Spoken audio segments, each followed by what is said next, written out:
Bueno, han dicho que ya podemos empezar.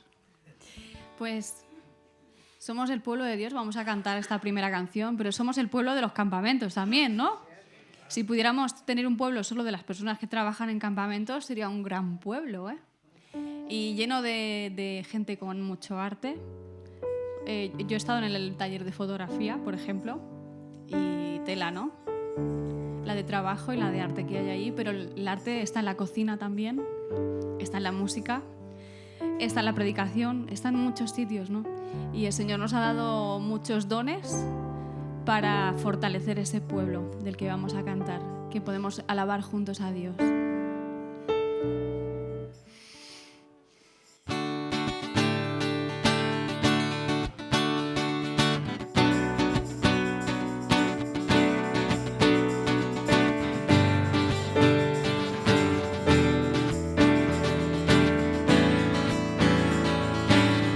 Somos el pueblo de Dios, somos un pueblo especial, llamados para anunciar las virtudes de aquel que nos llamó a su luz. Somos el pueblo de Dios.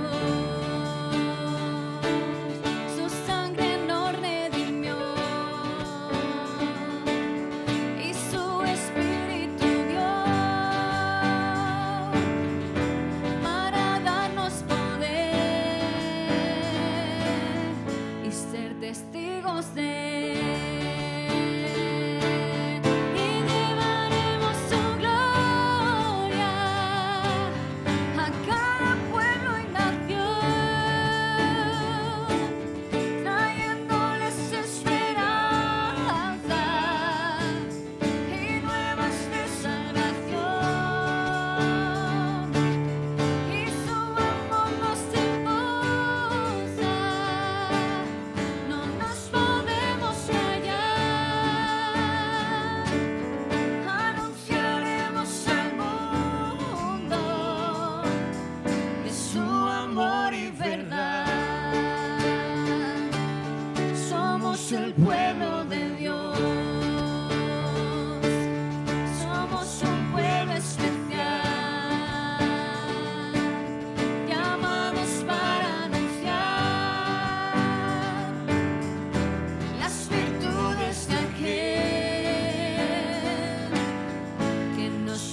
mi Cristo, mi Rey.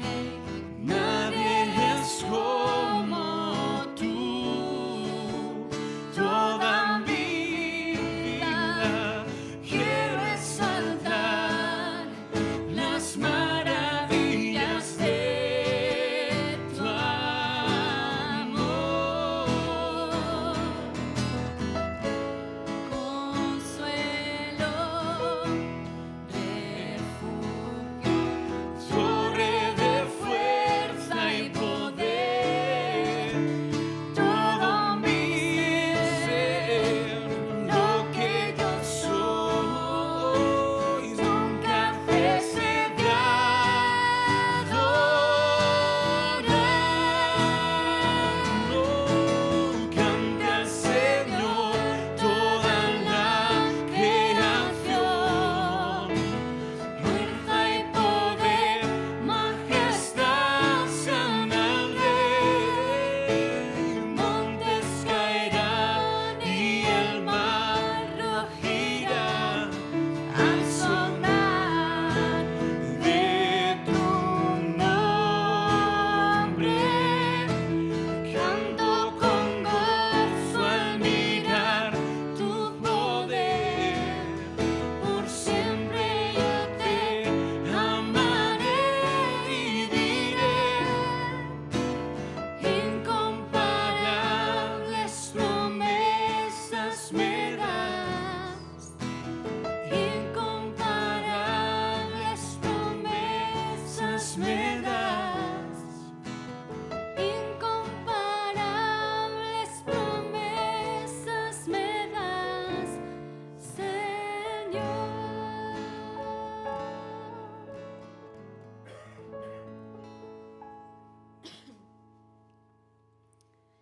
La siguiente canción que vamos a cantar, yo no sé cuánta gente la conoce, pero la he puesto un poco como lema de este campamento. La canción es La bondad de Dios. Yo no sé por lo que habéis pasado vosotros, pero yo he empezado el año dando muchas gracias a Dios porque mi hijo Gesed tenía un problema en la cabeza y no lo tiene. El Señor ha obrado un milagro y puedo dar las gracias al Señor porque siempre ha sido fiel.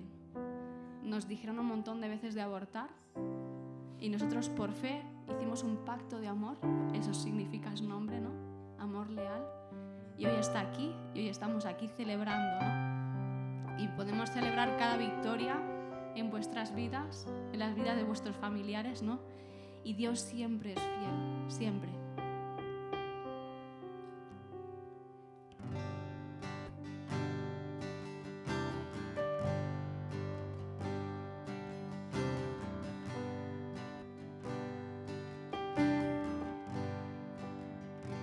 Te amo, Dios, tu bondad nunca me falla, mi existir en tus manos está. Desde el momento en que despierto hasta el anochecer, yo cantaré de la bondad de Dios. En mi vida has sido bueno. En mi vida has sido tan fiel. Con mi ser, con cada aliento,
mi ser con cada aliento. Yo cantaré de la bondad de Dios. Yo cantaré de la bondad de Dios.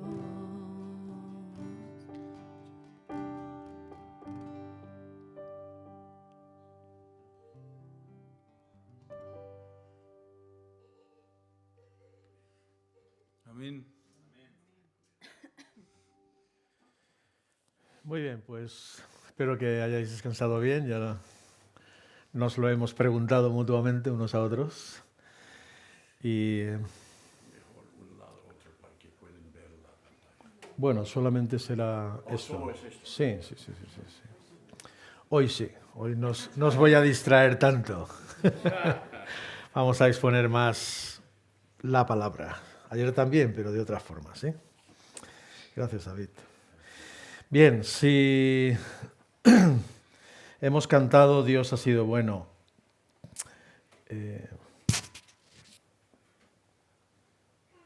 hay muchas razones que yo tengo para expresar la bondad de Dios en mi vida.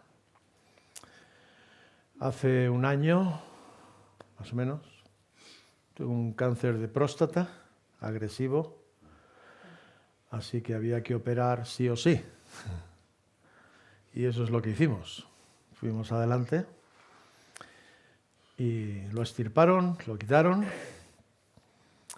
Tuve un tiempo de recuperación y, bueno, no estoy como un clavel ahora mismo, pero, pero no estoy tomando nada, me siento muy bien, y el proceso sigue muy bien, así que contento de poder seguir sirviendo al Señor después de pasar por tiempos así, ¿no?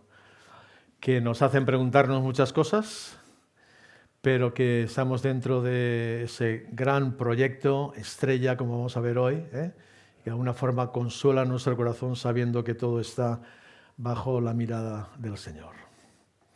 Bien, si ayer el salmista nos invitaba a venir, recordáis, a venir y a ver, a celebrar al Dios que nos causaba asombro con sus obras de creación, haciendo ahí un despliegue de belleza, de colorido, de formas, de potencia, de sabiduría, de majestad. Por lo cual deberíamos ya de celebrarle en nuestra generación por todo esto y por mucho más, ¿verdad? Como decía el Salmo 145, generación a generación celebrarán tus obras. Ahora nos toca a nosotros celebrar. Formamos parte de esas muchas generaciones que Dios nos ha permitido llevar a cabo. Bueno, pues sí, como decía, si ayer el salmista nos invitaba a venir y a ver, hoy somos invitados a venir y a ver lo que yo denomino como el proyecto estrella de Dios y aceptar esa invitación de parte de Dios y decir a Dios, cuán asombrosas son tus obras. Me gusta esa frase de la Escritura. Cuán asombrosas son tus obras. Así que en esta segunda conferencia o exposición yo la he titulado, como veis aquí, El misterio tejido en la interioridad de Dios, la Iglesia. Que es lo mismo que decir que la Iglesia es el misterio de Cristo. Ya lo voy a ir explicando. Y a esta verdad tan importante quisiera que nos acercáramos en el día de hoy. Mirad, cuando miramos, por ejemplo, el libro de Hechos de los Apóstoles, vemos cómo surgió la Iglesia, ¿sí?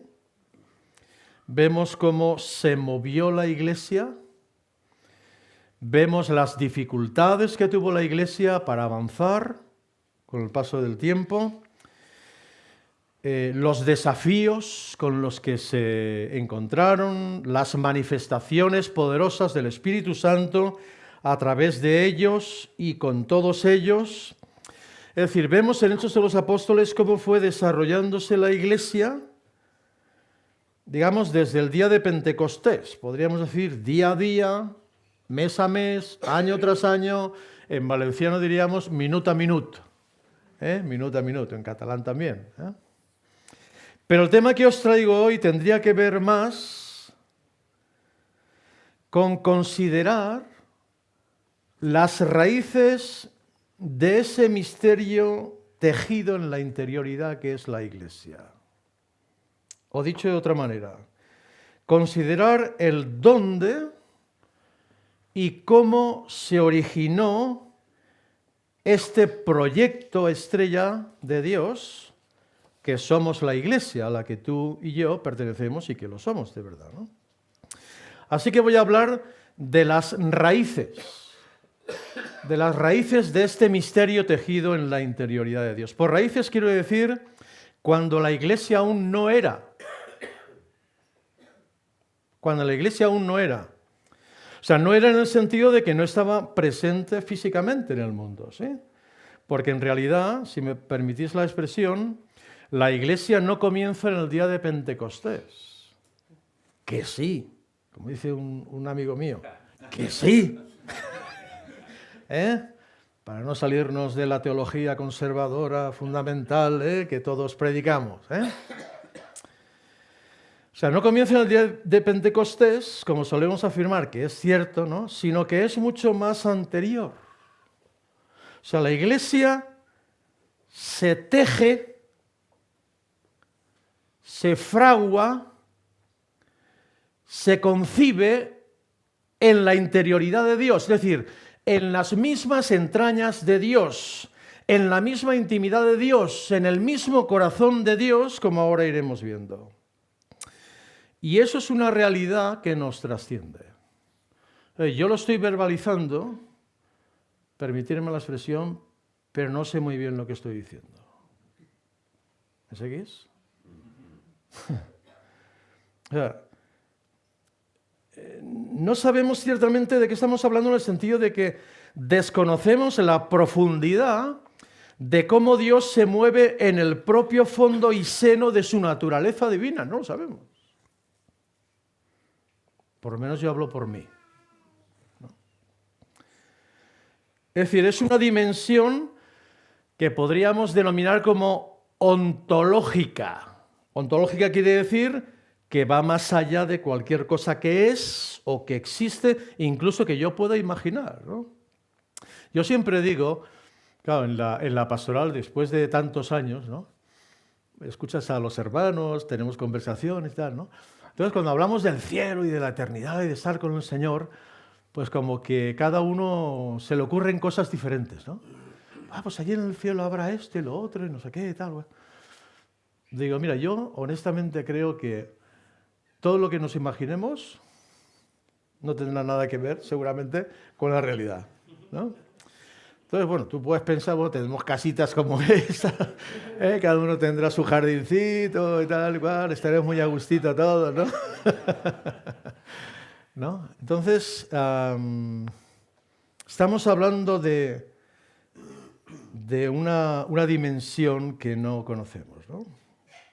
Pero que se nos van a decir cosas esta mañana acerca de esa dimensión. Voy a intentar decirlo de una forma sencilla, ¿no? Lo que quiero comunicar. Es decir, la Iglesia,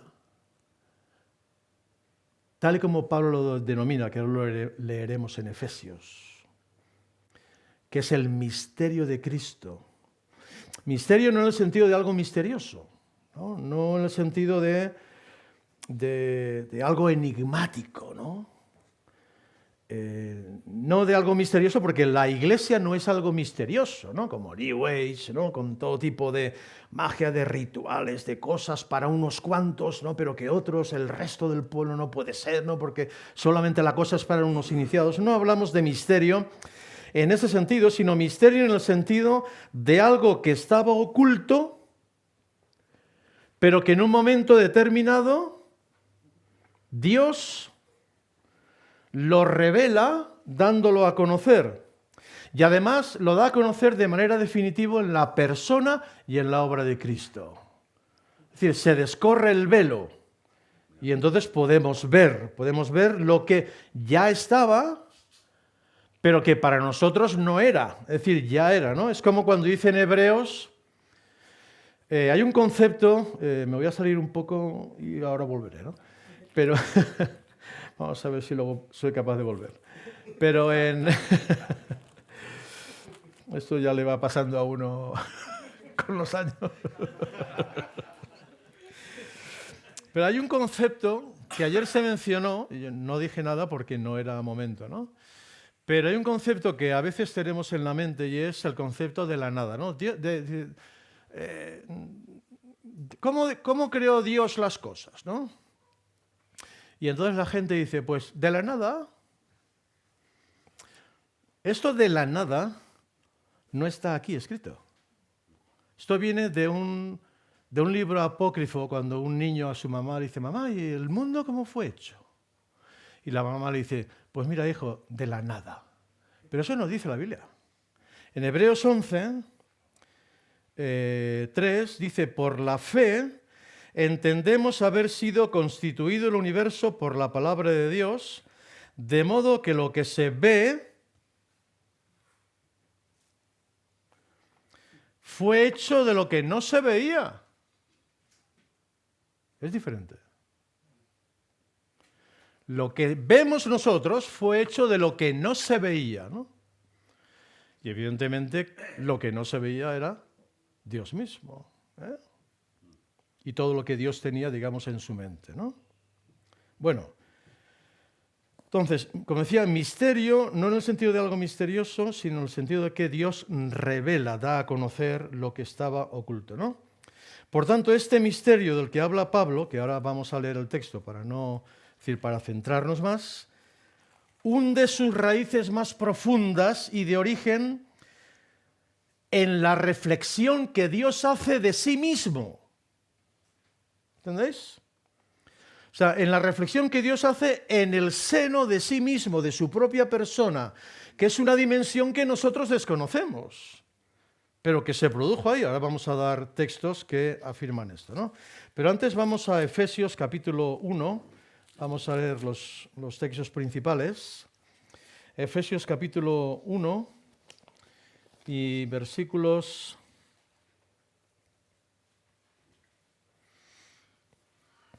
Pues vamos a arrancar desde el versículo 3 hasta el 10. Efesios 1:3. Bendito sea el Dios y Padre de nuestro Señor Jesucristo, que nos bendijo con toda bendición espiritual en los lugares celestiales en Cristo, según nos escogió en Él antes de la fundación del mundo, para que fuésemos santos y sin mancha delante de Él. En amor, habiéndonos predestinado para ser adoptados hijos suyos por medio de Jesucristo, según el puro afecto de su voluntad, para alabanza de la gloria de su gracia, con la cual nos hizo aceptos en el amado, en quien tenemos redención por su sangre, el perdón de pecados según las riquezas de su gracia, que hizo sobreabundar para con nosotros en toda sabiduría e inteligencia. Ahora, dándonos a conocer el misterio de su voluntad según su beneplácito, el cual se había propuesto en sí mismo, de reunir todas las cosas en Cristo en la dispensación del cumplimiento de los tiempos, así las que están en los cielos como las que están en la tierra. Y ahora, capítulo 3 de Efesios también,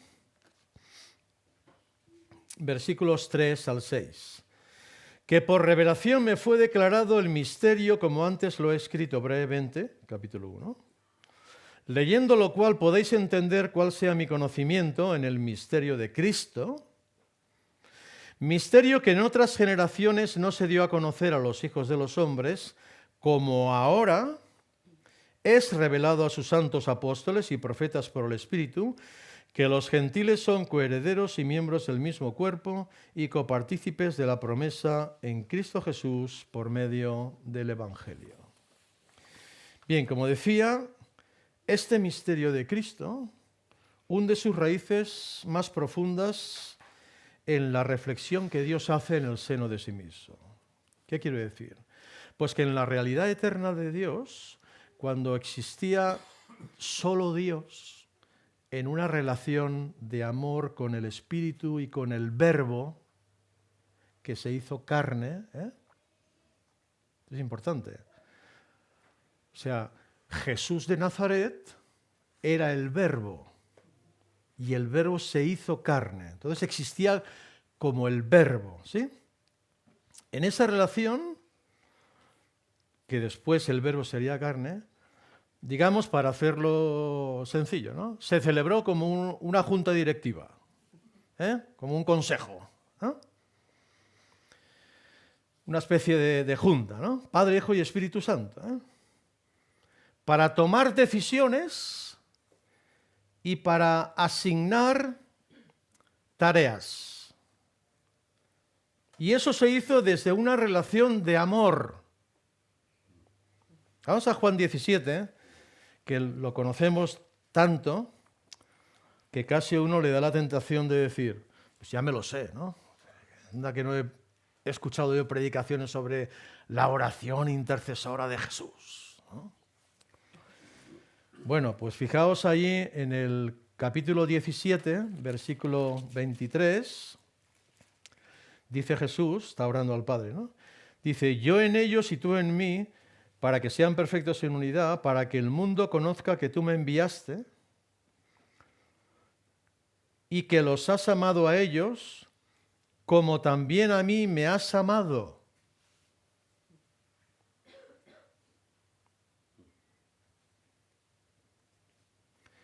Que los has amado a ellos como también a mí me has amado. O sea, Jesús está verbalizando que tenía una relación de amor con el Padre, ¿no?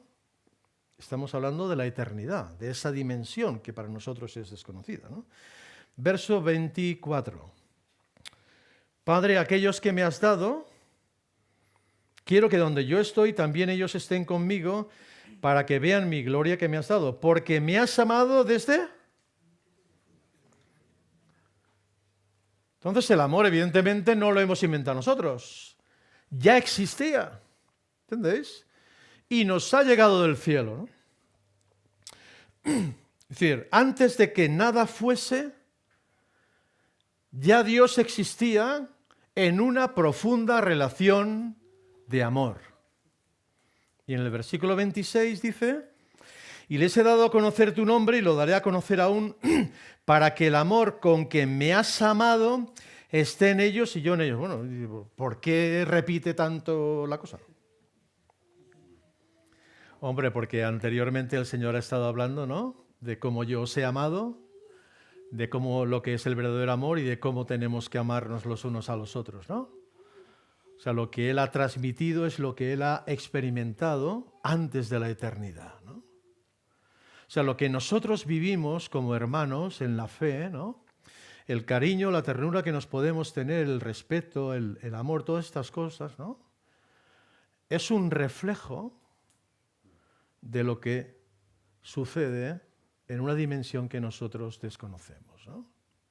Por eso no nos podemos permitir, y esto forma parte de nuestro llamado, ¿no?, no nos podemos permitir no amarnos. No nos podemos permitir esto. Bueno, pues en Hebreos 10, si recordáis también, hablando de las decisiones que se tomaron en la eternidad y de cómo se asignaron tareas, dice en Hebreos 10, 7, entonces dije, Jesús, ¿no?, he aquí que vengo, oh Dios, para hacer tu voluntad. Versículo 9, y diciendo luego, he aquí que vengo, oh Dios, para hacer tu voluntad, quítalo primero para establecer esto último. Es decir, de ese consejo llevado a cabo en la interioridad de Dios, donde se toman decisiones divinas, nació el plan de la salvación que había de cumplirse en Cristo y por medio de Cristo para toda la humanidad, incluidos nosotros. Salvación que, como bien sabemos, por diferentes textos de la Escritura, abarca y alcanza mucho más allá de la salvación de las personas, ¿no? A veces cuando pensamos en salvación solamente pensamos en personas. ¿Qué quiero decir con esto? Que Dios no ha efectuado un plan salvífico solo para las personas, para la salvación de las personas. La salvación de Dios tiene una dimensión cósmica y universal más allá de nosotros mismos, que abarca todo el cosmos en su totalidad, lo visible e invisible, lo que vemos y lo que no vemos. ¿Dónde está eso? Romanos 8. La creación entera espera, ¿qué cosa? La redención. Gime a una hasta que se produzca la redención de nuestras vidas, ¿no? De los hijos de Dios, ¿sí?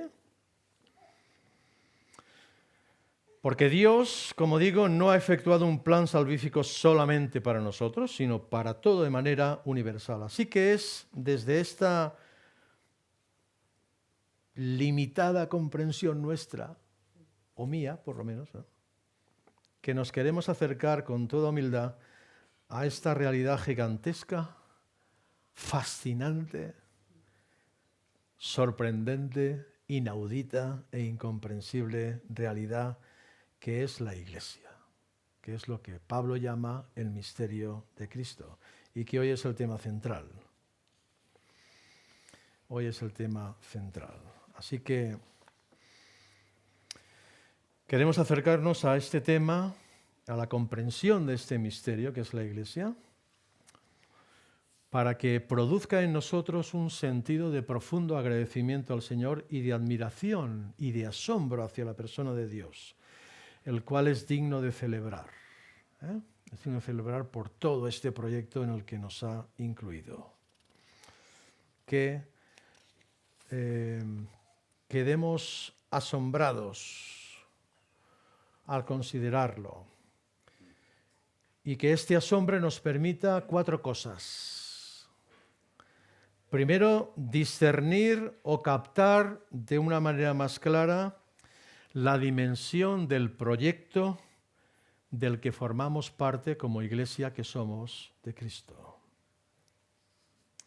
Segundo lugar, asombro que nos permita renovar nuestra visión de quiénes somos delante de Dios como Iglesia, no como individuos, no como diferentes campamentos cristianos, sino como cuerpo, lo hemos cantado, como pueblo, como parte que somos de un gran edificio espiritual que se sostiene sobre una piedra angular, de la que hemos cantado también, ¿no?, que es Cristo. Tercer lugar, asombro que nos permita motivarnos en profundidad a ser y vivir como Iglesia, teniendo en cuenta que somos el proyecto en mayúscula de Dios. Somos el proyecto en mayúscula de Dios, que somos el proyecto estrella de Dios, a pesar de ser tan indignos.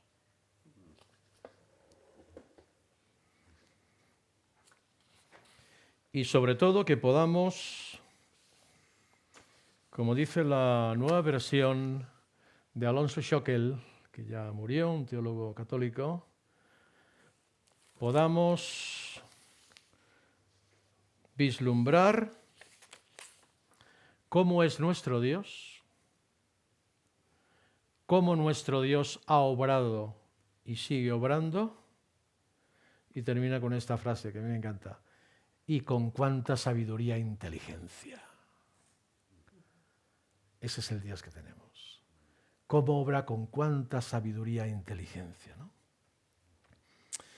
Por tanto, vamos a intentar dirigir nuestra mirada hacia aquel que es el inicio y razón de todas las cosas, y que, como dice Pablo también aquí en Efesios, derrochó sobre nosotros, por medio de su Hijo querido, el agapetos.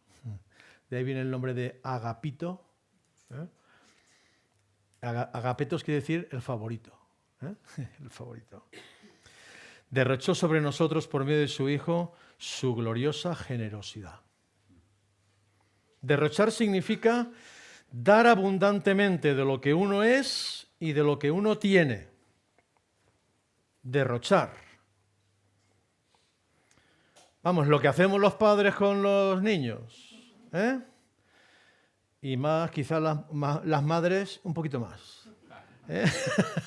Derrochar generosidad. ¿Eh? De esto sabemos un rato, ¿sí? Algunos.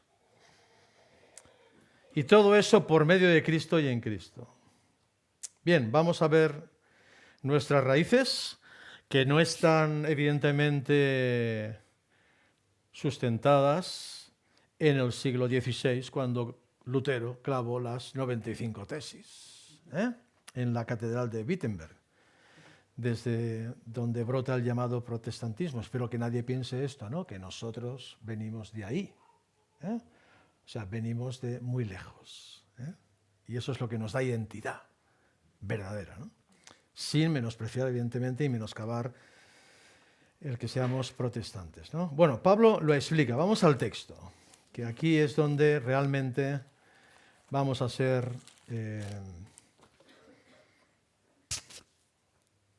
pues motivados, espero. Dice en capítulo 1, verso 9 de Efesios: dándonos a conocer el misterio de su voluntad, según su beneplácito, el cual se había propuesto en sí mismo.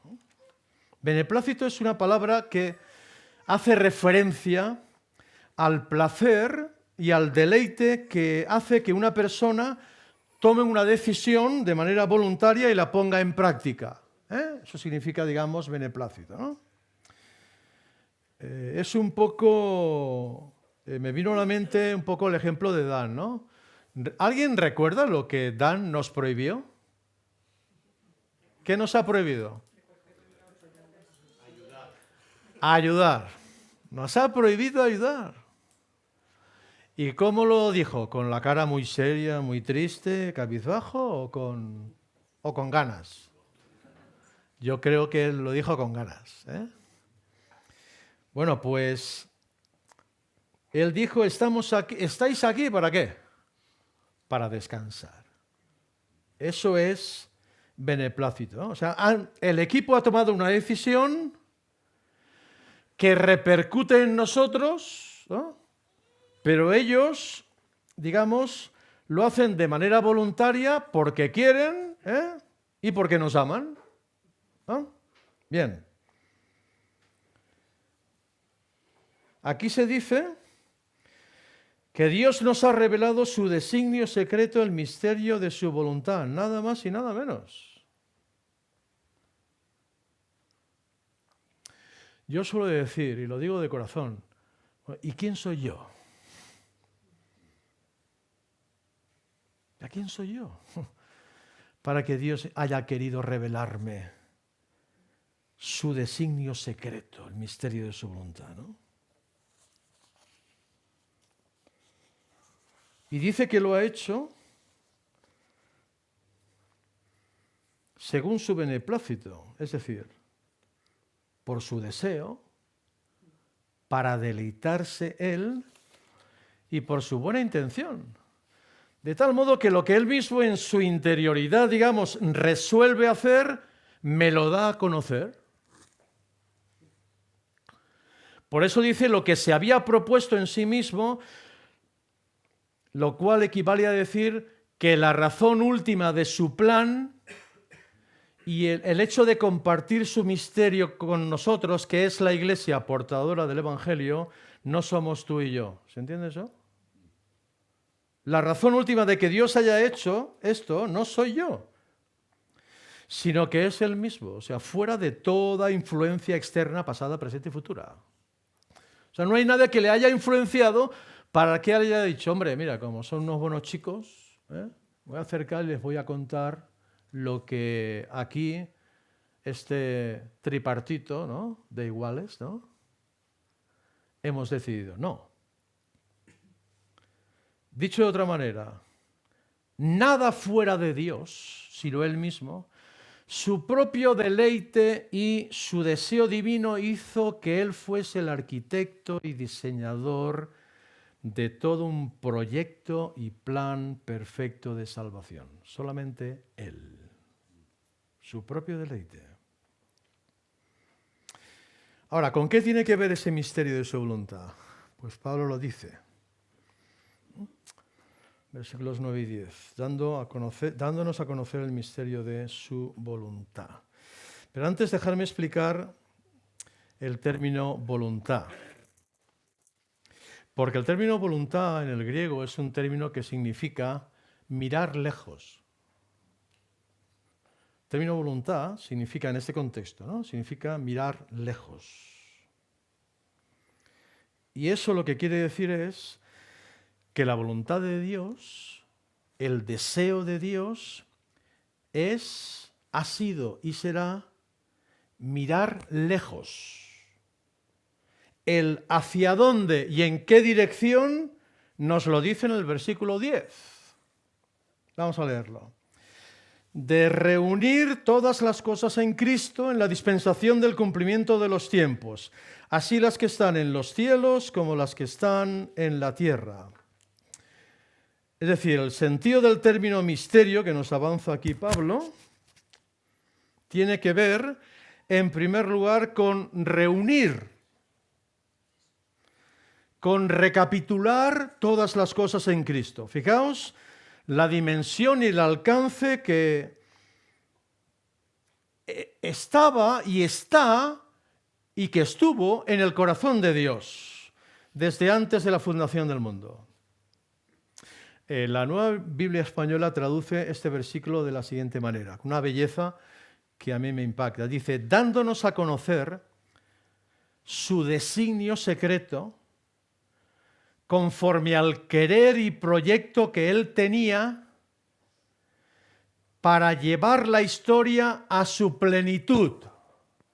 Fijaos, para llevar la historia a su plenitud y hacer la unidad del universo, tanto de lo terrestre como de lo celeste, por medio de Jesús.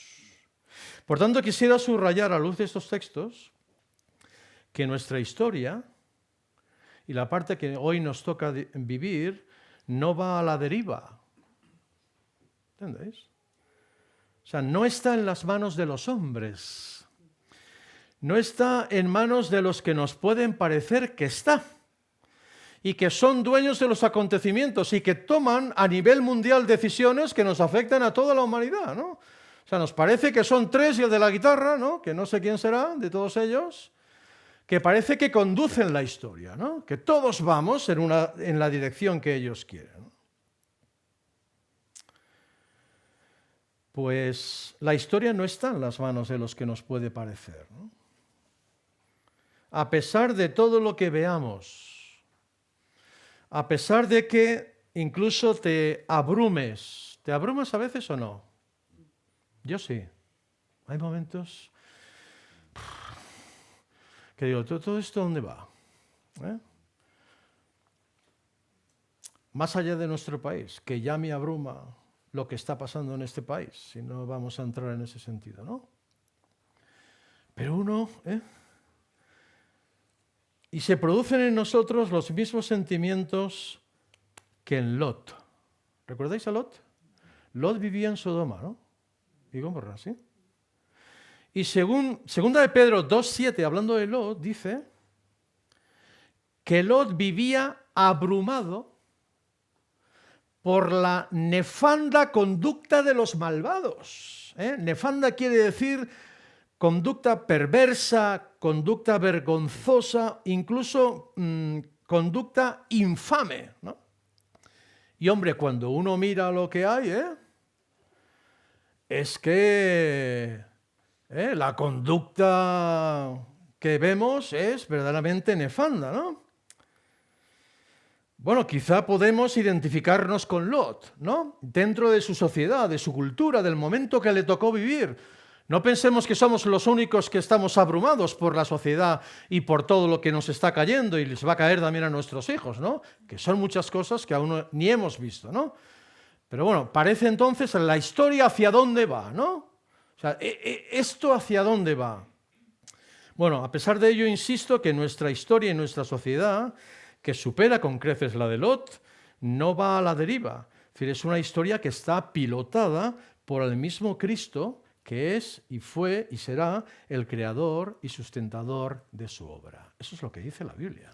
O sea, nuestra historia, la historia que estamos pisando, que estamos viviendo en el día a día, es una historia que está dirigida ¿hacia qué? Hacia reunir todas las cosas en Cristo.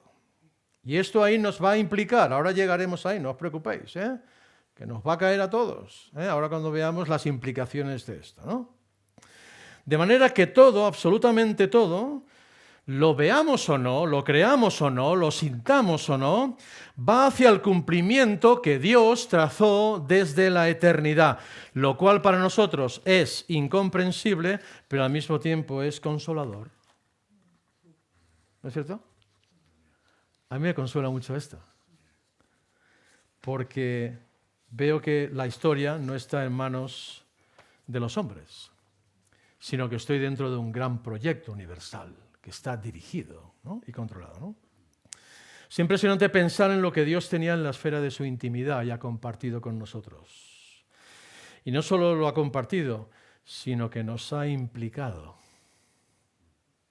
nos ha involucrado en mayúscula a nosotros. ¿Sabéis por qué? Porque en verdad el proyecto somos nosotros. El proyecto somos tú y yo. La Iglesia. Porque Dios quiere reunir no solo todo a nivel universal, sino a todos en Cristo.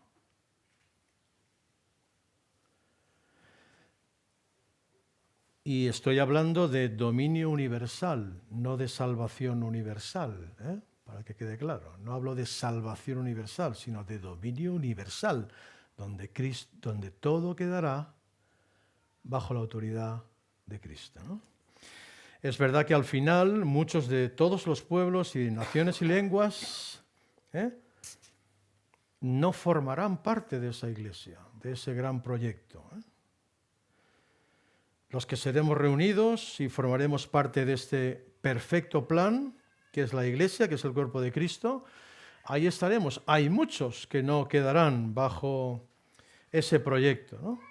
Pero su amor alcanza a todos, esto ya lo sabemos, por eso seguimos trabajando, ¿no? Entonces, creo que necesitamos recuperar esa visión amplia, incomprensible, insondable, es decir, que es tan profunda que no se puede alcanzar su fondo, para que desde ahí, desde esta visión, nos sigamos movilizando y nos sigamos alistando en la tarea que nos ha sido encomendada y que tiene que ver con dar a conocer a Cristo para que todo lo que está disperso, ¿qué?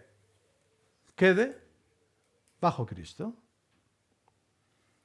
Entonces, el proyecto es que en Cristo todo se reúna poniendo a Cristo como cabeza de todo. Y esto se pone de manifiesto, o pone de manifiesto, que si el proyecto de Dios es reunir, y reunir es porque antes ha habido, ¿qué cosa?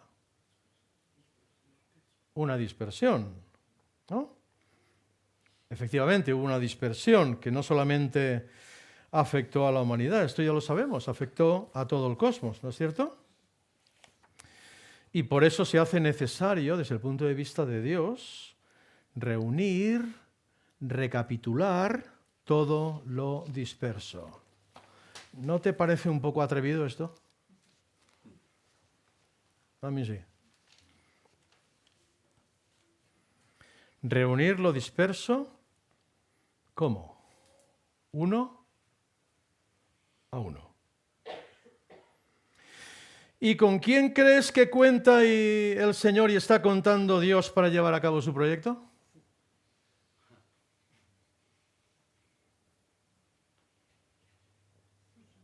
¿Os viene a la mente alguien?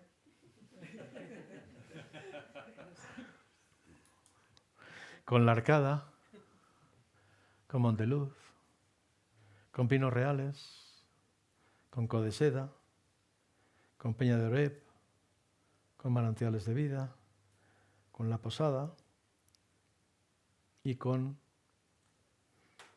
Es decir, con todos los que estamos aquí representando ministerios de campamentos y muchos más, y que somos la iglesia.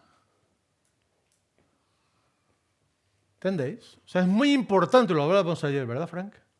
David. Es muy importante recuperar el sentido original de ser iglesia.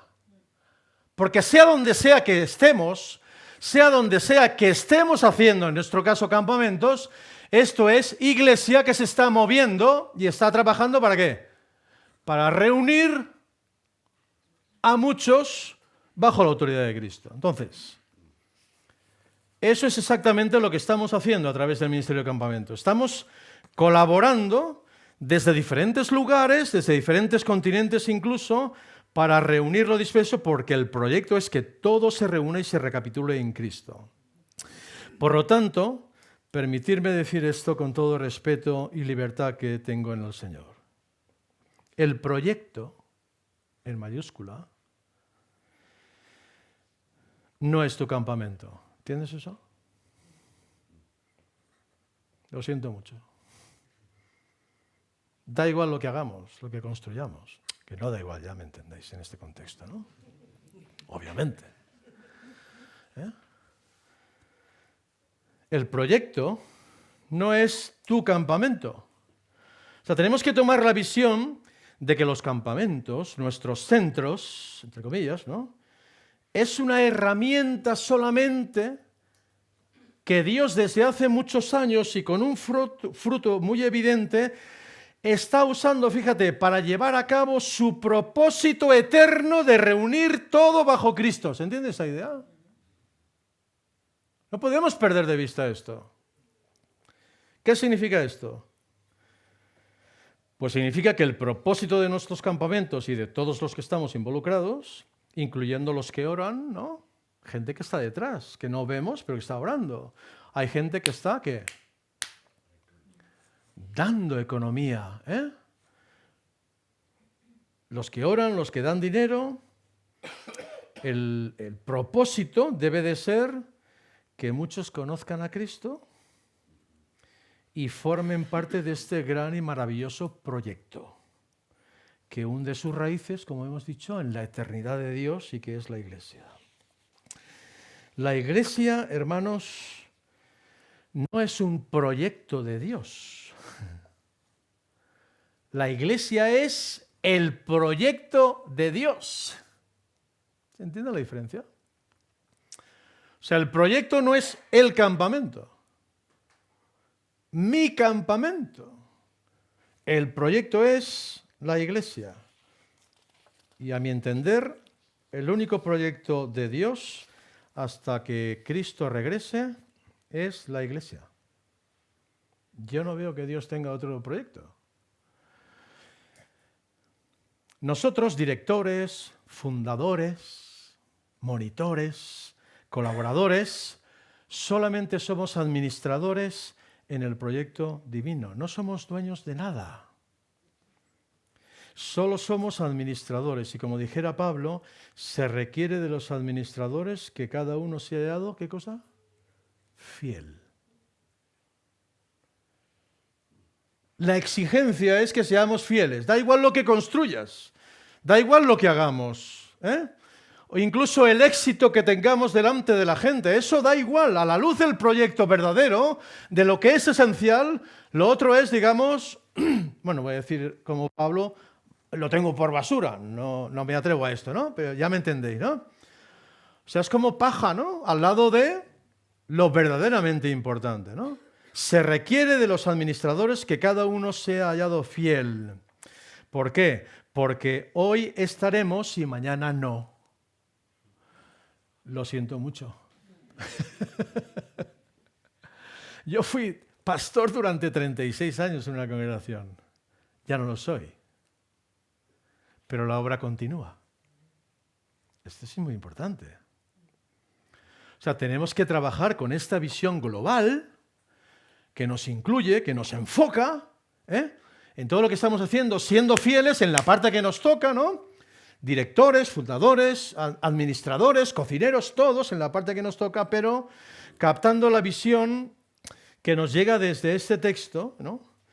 Y para que esta parte del proyecto, o sea, tu campamento, permíteme la expresión, tu campamento, entre comillas, solamente es parte del proyecto. Y el proyecto va a continuar contigo y sin ti, conmigo y sin mí. Porque lo que estamos haciendo solamente es una pequeñísima parte del gran proyecto.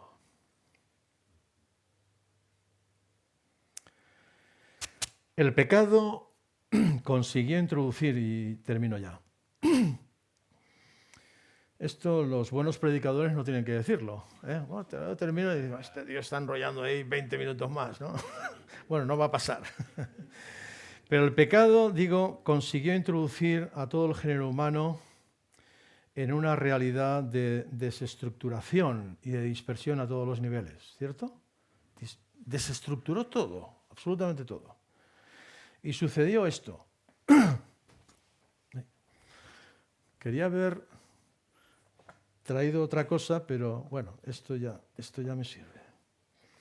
Todo estaba unido, estaba junto, ¿no? Pero de pronto el pecado, ¿qué hizo?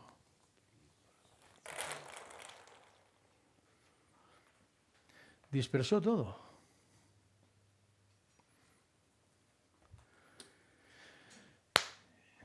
¿Y ahora qué? Ahora hay que ir uno a uno a uno, para reunir de nuevo. Y que las personas lleguen a formar parte del proyecto de Dios. ¿Sabemos lo que cuesta o no? Simplemente recoger uno. Alcanzar una persona, un joven, un adolescente. ¿Cuánto cuesta? Uf. A veces años, ¿cierto? Ese es el proyecto. Puedes tener un palacio de campamento si quieres, pero ese no es el proyecto. El proyecto es que todo está disperso y estamos llamados a reunir. El pecado nos introdujo en el individualismo, sí, y nos hizo de la república independiente de nosotros mismos. Sí. Y como ministerio de campamentos o ministerios de campamentos, si queremos podemos trabajar así, de manera individual. Cada uno a la suya como fuente ovejuna, ¿no? ¿Eso sí? Parecido. Todos a una como fuente ovejuna, ¿no? Podemos hacer cada uno nuestra propia guerra, ¿no? Cada uno con su campamento. De manera individual, tal y como el enemigo de nuestras almas provocó, que nos dispersó, ¿no? Pero la pregunta es si esa manera individual de trabajar cada uno por su cuenta responde al proyecto eterno de Dios en Cristo. ¿Entiendes?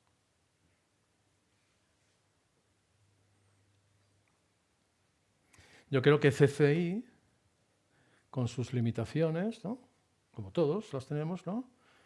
Está cumpliendo, está dentro de ese proyecto, en esa línea, ¿no?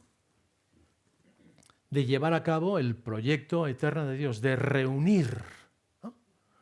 Vosotros estáis trabajando ahí con Next2, intentando pastorear, cuidar, animar, ¿no? Para que de alguna forma tomen fuerza y podamos juntarnos más, ¿no? Cuanto más trabajemos en unidad, en colaboración y en propósito, más expresaremos la multiforme sabiduría de Dios, de la que hablaremos mañana, porque lo que estamos haciendo no solamente trasciende aquí, traspasa, va mucho más allá de lo que mañana hablaremos, ¿no? La pregunta que hago es, ¿Te sigues apuntando al proyecto? ¿Te sigues apuntando al proyecto? ¿O hay algo tan grande que has vivido que supera la grandeza del proyecto al que Dios te llamó? Hay muchas cosas que nos quieren sacar del proyecto, muchísimas. La cuestión es, ¿esas cosas van a estar por encima del gran proyecto en el que Dios me ha incluido? ¿O miraré con los ojos del Señor, ¿no?, para decir, Señor, gracias, que formo parte de este gran proyecto, ¿no? No sé si hay otro proyecto mejor.